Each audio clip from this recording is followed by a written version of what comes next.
À cette place et autour du chef suprême des armées, le garde-à-vous est à Allah.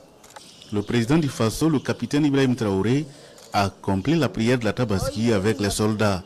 On the morning of Tabaski, June 6, 2025, something happened in Ouagadougou. Captain Ibrahim Traoré, Burkina Faso's military ruler, took off his uniform, left his weapons behind, and quietly joined his soldiers for prayer, dressed like any ordinary man. No security cordon, no ceremony, no command, just a leader kneeling shoulder to shoulder with the very people he sends to the front lines. Why would a head of state abandon all signs of power during one of the most sacred festivals? What was he trying to say without saying a word? Let's find out.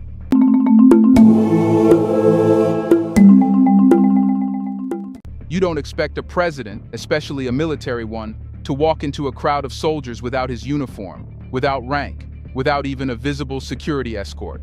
But that's exactly what happened when Captain Ibrahim Traoré showed up for Tabaski prayer in Ouagadougou.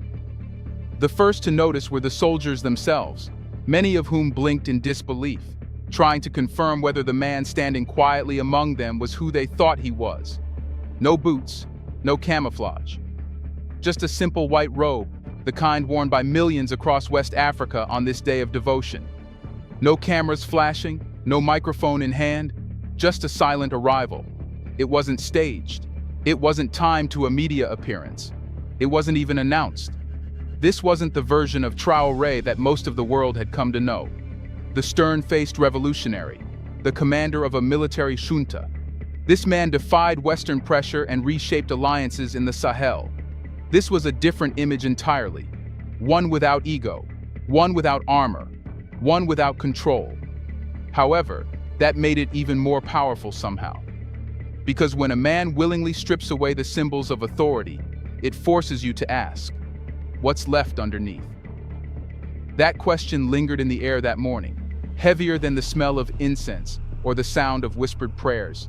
And for those who saw him walk in, barefoot, solemn, indistinguishable from any other citizen, it was like watching the state dissolve into the soul of the people. But don't mistake this for humility in the traditional sense. This wasn't about modesty. It was about intention, a calculated, quiet disruption of how leadership is normally displayed in Africa, and especially in times of conflict. Most heads of state use religious occasions for optics, speeches in mosques, televised prayers, handshakes with imams. But this wasn't that. This was the absence of spectacle, which made it all the more impactful. In that one gesture, removing the uniform and kneeling unannounced, Traoré transformed himself. Not into a religious figure, but into something harder to define. A leader who chooses to belong rather than stand apart. And it couldn't have come at a more significant moment. Here's a reminder to please like and share the video and subscribe to our channel to watch more videos on Black culture, history, civilization, and identity. Let's continue now. Burkina Faso has been fighting for its soul, attacked by insurgents, betrayed by foreign partners, watched closely by critics who say the junta lacks legitimacy. The country is in survival mode, and in survival mode, symbolism matters as much as strategy. So when Traoré took off his uniform, he wasn't just making a personal choice, he was making a national statement. My authority doesn't come from epaulets or titles. It comes from standing with you, on this ground, in this faith, in this fight. That one action turned the prayer ground into something more than a religious space. It became a metaphor for the kind of leadership Burkina Faso is beginning to understand, and perhaps the kind it now demands. One that doesn't just rule from above, but kneels from within. And it's important to understand the timing. This wasn't done after a victory speech. This wasn't done in the comfort of a mosque with clean carpets and polished shoes. This was done during Tabaski, a day that honors the willingness to sacrifice. A day when believers are reminded that true submission is not to power, but to principle. In that sense, Traoré's quiet gesture fit the spiritual tone perfectly. He wasn't just praying, he was sacrificing something too, the distance between the ruler and the ruled. And in a continent where distance is the most deadly form of leadership, that act became louder than any military parade. But there's another layer here. By appearing in civilian clothes, Traoré did something else few noticed in the moment. He mirrored the soldiers themselves. In Burkina Faso's military, most soldiers are not high-ranking officers.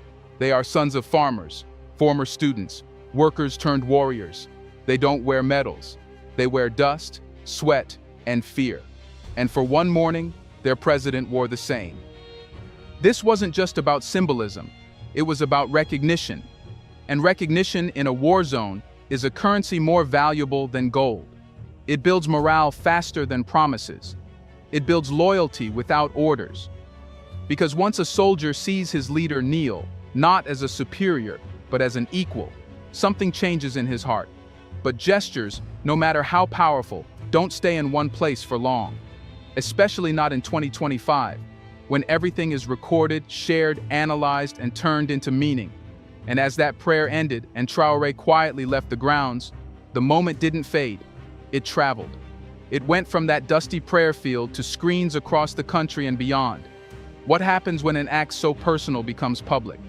When Captain Ibrahim Traoré stepped off the prayer grounds after Tabaski, he left no speech behind, no interviews, no official statement, just footprints in the dust and a silent ripple in the hearts of those who witnessed it.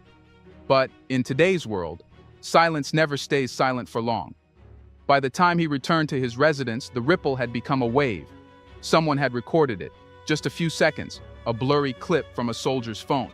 Traoré in his white robe bowed his head during prayer. Nothing dramatic, no words spoken. Yet within minutes, that clip was online. 10 minutes later, it was circulating across WhatsApp groups in Ouagadougou. By nightfall, it had crossed borders. And with that, a moment of quiet faith transformed into a national phenomenon. It's one thing to perform a symbolic act. It's another thing entirely when that act is caught in the digital current and pulled across a country's emotional landscape. What began as a personal expression of solidarity, unfiltered and unscripted, was now being decoded, discussed, and dissected by millions. And that's when something rare happened. The public didn't mock it, they magnified it. From TikTok to Instagram, from local blogs to regional news outlets, the scene was everywhere. Clips were slowed down, filtered, captioned, and even turned into poetic edits with music overlays. But the message never changed. Everyone who watched it, regardless of their background, felt the same subtle but undeniable truth. Something different just happened in Burkina Faso. But why did it spread so fast? Because it broke a familiar pattern. The people of Burkina Faso, and Africans across the continent, have grown accustomed to leaders who create distance, not closeness, who travel in convoys, not on foot, who praise in VIP sections, not in the dust. So when Traoré did the opposite, it didn't just feel fresh, it felt real, and real spreads. Social media, especially in times of tension, is a battlefield of narratives. One side pushes fear, the other fights back with hope. Traoré's image, the soldier president turned civilian for a day, became the avatar of that hope. Not because he solved everything, but because he represented the possibility that power could look and feel different. This wasn't propaganda. That's what made it powerful. No journalist was pre-positioned. No government videographer framed the shot. The footage came from within the ranks, by accident or instinct. And that unplanned honesty gave it authenticity, something propaganda never has. And the reactions weren't just from the youth scrolling through TikTok. Elders shared the clip in mosque courtyards. Imams referenced it in sermons. Veterans called into radio stations to say they'd never seen a president become invisible just to be present. It wasn't performative, it was participatory. That's what made it revolutionary. Because for once, a leader didn't demand to be seen. He allowed himself to be felt. And yet, something deeper was also happening beneath the surface. Something even Traoré might not have expected. People didn't just share the moment. They attached themselves to it. They made it personal. Suddenly, discussions shifted. It was no longer, "Did you see what the president did?" It became, "That's our president." That word, "our," is what changes countries. It signals a shift from passive spectatorship to emotional ownership. In a country battered by foreign narratives, security threats, and the burden of rebuilding sovereignty, that sense of ownership is a weapon of its own. When people feel seen, they begin to protect what they see. And when they protect it, they start to believe in it. It's ironic. In a world where leaders often chase virality, Traoré found it by doing the opposite, by becoming ordinary. No speechwriters, no polished press releases, just the raw power of a simple gesture, amplified by the will of a nation hungry for sincerity. But this raises a new question. Now that the image has gone viral, what will it do? What does it mean for soldiers who've buried friends, for families in mourning, for citizens still unsure if the revolution was worth it? Because when an image enters every home, it stops being about the man in the image and starts becoming about the people watching it. Once the image of Captain Ibrahim Traoré kneeling in prayer had swept through social media, it didn't just trend, it settled. It seeped into the homes, minds, and conversations of people across Burkina Faso. But what made it stick wasn't just that it went viral, it was what awakened. In a country worn thin by war, where grief walks quietly from village to village, people are not easily moved by symbols. They've seen too many promises shattered, too many flags raised over burning towns. But this image didn't come with promises. It came with something more disarming: presence without performance. When that prayer photo appeared on a cracked smartphone in a grandmother's lap in Fadan Gourma, she didn't see politics, she saw a son. When a father in Bobo Dioulasso showed it to his children, he didn't explain strategy, he simply said, "This man is with us."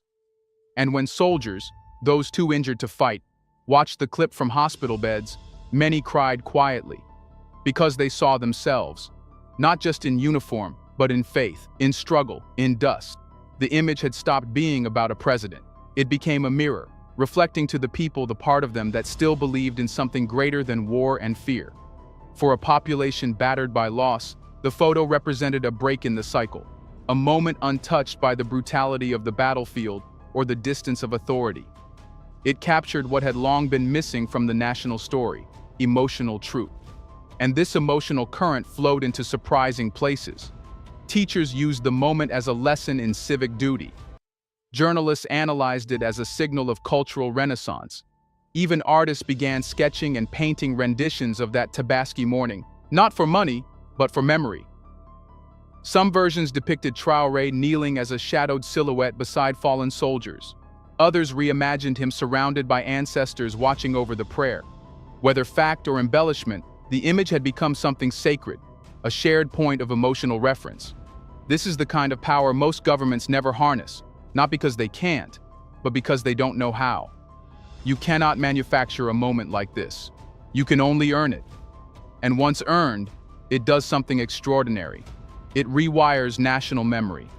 You see, Burkina Faso has had no shortage of leaders, but many were defined by what they took: wealth, safety, trust. Traoré, through this one silent act, began to shift the equation.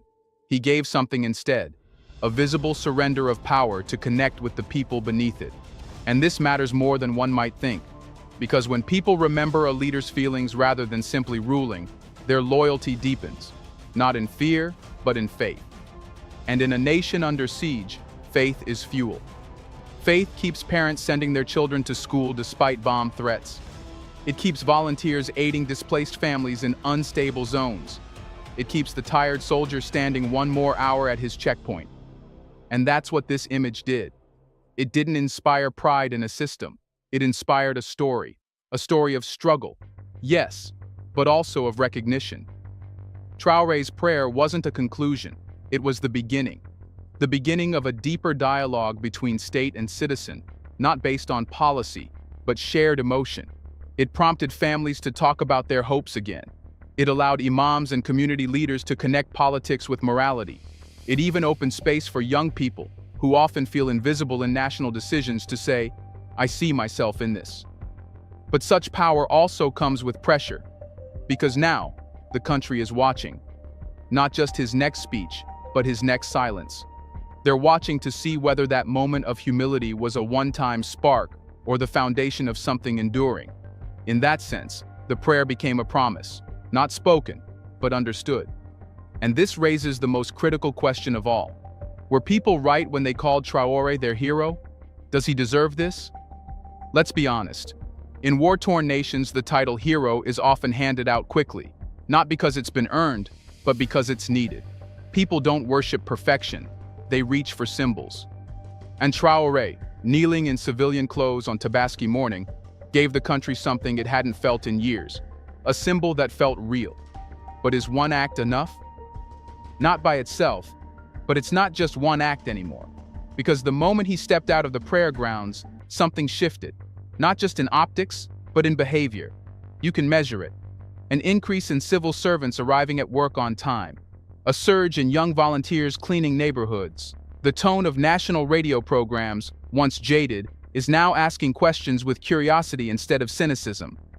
Traoré didn't just inspire affection, he triggered activation.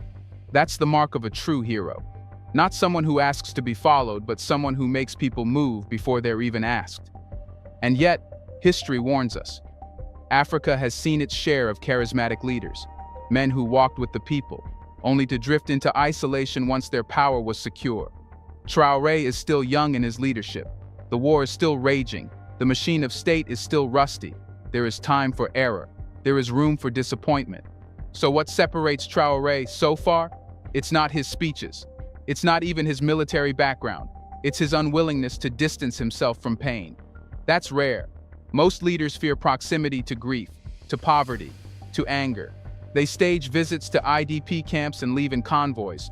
Traoré, by removing his uniform, crossed that invisible line. And the people noticed. But here's the truth. Heroes aren't crowned by action alone. They're crowned by consistency under pressure. If Traoré continues walking this path, if he stays close to the people not just during sacred moments, but in political storms, economic downturns, and foreign threats, then the title won't just be earned. It will be unchallenged. Already, soldiers refer to him not just as the captain, but our captain. Already, elders use his name in Proverbs. Even the captain kneels, so who are we not to rise? Already, enemies of the state have begun targeting not just his office, but his image, because they understand the threat of a leader who's loved. So maybe the better question is not, does he deserve it? Maybe the question is, what kind of leader does a nation deserve after years of being forgotten? And if that leader happens to be a man who prays beside his soldiers, listens without spectacle, and stays when others would leave, then maybe the people weren't wrong to call him a hero. But one thing is clear. Burkina Faso's idea of a hero is changing. It is no longer a man on a podium.